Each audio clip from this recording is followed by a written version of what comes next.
आज विशेषकर सारा भारत वर्षरे एवं आम राज्य एवं नुदड़िया मंडल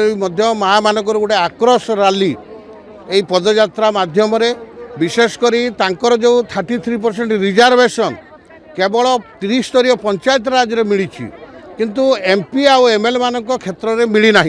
एमानकर डिमांड जे एमपी आउ एमएल क्षेत्र में 33% लागू करा जाऊ। विशेषकर आमर विरोधी दलर जेटा कि कांग्रेस आउ बीजेडी आउ वामपंथी दल टीएमसी आज आपण मैंने देखिए से आक्रोश माँ मानकर थिबा कारणर आज वेस्ट बेंगल आज ममता बानार्जी हारी से दृष्टिकोण तांकर हक तांकर न्याय तांकर दाबी को